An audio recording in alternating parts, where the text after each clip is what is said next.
ಜನಸ್ನೇಹಿ ನಿರಾಶ್ರಿತ ಆಶ್ರಮದಲ್ಲಿರ್ತಕ್ಕಂಥ ದೇವರ ಮಕ್ಕಳಿಗಾಗಿ ಮಹೇಶ್ವ ಅಮ್ಮ ಅವರು, ಮಹಮ್ಮದ್ ದಸಿಗಿರಿ ಅಪ್ಪಾಜಿ ಅವರು ನಮ್ಮ ಒಂದು ಜನಸ್ನೇಹಿ ನಿರಾಶ್ರಿತ ಆಶ್ರಮದಲ್ಲಿರ್ತಕ್ಕಂಥ ದೇವರ ಮಕ್ಕಳಿಗಾಗಿ 3 ಟಿವಿಗಳನ್ನ ಕಳಿಸ್ಕೊಟ್ಟಿದ್ದಾರೆ. ಇಲ್ಲಿರ್ತಕ್ಕಂಥ ದೇವರ ಮಕ್ಕಳು ಚೆನ್ನಾಗಿರ್ಲಿ ಅಂತ.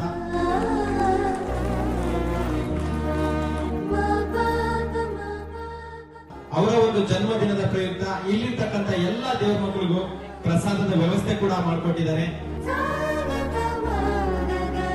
ಥ್ಯಾಂಕ್ ಯು ಅಮ್ಮ. ದೇವರು ಒಳ್ಳೇದ್ ಮಾಡಿ. ನಮ್ಮ ಮೇಲಿಟ್ಟಿರೋ ಈ ಪ್ರೀತಿ ಕಾಳಜಿಗೆ ನಾವು ಯಾವಾಗ್ಲೂ ಚಿರಋಣಿಯಾಗಿರ್ತೀವಿ. ಇಲ್ಲಿರ್ತಕ್ಕಂಥ ಎಲ್ಲಾ ದೇವರ ಮಕ್ಕಳ ಆಶೀರ್ವಾದ, ನಾವು ನಂಬಿರ್ತಕ್ಕಂಥ ದೇವರ ಆಶೀರ್ವಾದ, ಶನೇಶ್ವರ ಸ್ವಾಮಿಯವರ ಆಶೀರ್ವಾದ, ಶಿವಕುಮಾರ ಸ್ವಾಮಿಯವರ ಆಶೀರ್ವಾದ ಸಿಗ್ಲಿ. ದೇವರು ನಿಮ್ಗೆ ಒಳ್ಳೇದ್ ಮಾಡಲಿ.